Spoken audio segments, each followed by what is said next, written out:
Baseball in Bristol. Okay, this is fascinating to me. This was announced last week. Or I guess, officially announced last week. The Braves and the Reds are going to be playing at Bristol Motor Speedway on August 2nd, 2025. They're going to be calling this the Speedway Classic, is what they're going to call this game.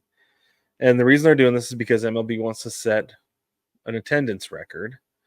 Because if you think about it, the track in its regular configuration for racing holds 146,000 people. So it'll be a lot higher. I don't know. Well, I don't want to say a lot. Look at this diagram with this mock-up for how they're gonna make the field work.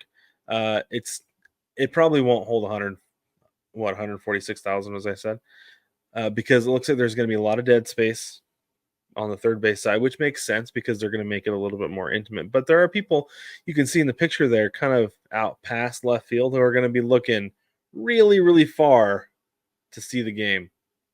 A few years ago, I guess it's probably 7 or 8 years ago now, they played a college football game there, and it was like at one point you were literally a mile away from the play. It looked like. So I think it's interesting that they're doing this. Obviously, it's just a special event where Major League Baseball can charge more for tickets. I don't think that they necessarily should. With that many people there, those tickets ought to be dirt cheap. Being able to get that many people in a stadium. Um, but it's cool. It'll be fun.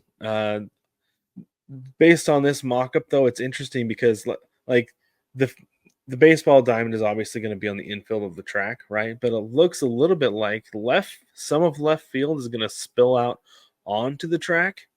So I'm not sure exactly how they're going to make that work because if I'm a left fielder, I might make a business decision when it comes to making a play out there on the warning track, because that is a literal warning track at that point, right? And so I thought this mock-up was interesting. If you're watching on YouTube, you can see this obviously, but it's what it looks like from behind home plate, and it is so far out there to center field. The closest fans out in the outfield are still going to be quite a ways away. So those tickets, I don't feel like should be more than like $5 because you're so far from the action. They're gonna have two batters' eyes. It looks like they're gonna have one on the center field wall, and they're gonna have another one way out in the stands across the width of the track. I don't know. Logistically, this feels like a nightmare. It feels like it's gonna kind of be a mess. It's gonna end up being kind of a messy baseball game, but at the same time, though, like it's kind of cool to try something like this. Um, I don't know. They probably have their best people on this to figure it out to make sure that it actually does work. So I'm gonna watch because either it's gonna be fantastic and wildly entertaining, or it's gonna be a train wreck and wildly entertaining. So we'll see how it goes. But it's something to keep an eye on over the next year or so. And I think and I would assume probably actually that we'll see more mock-ups about how this is going to work and how they're going to put that field on the track because it's fascinating.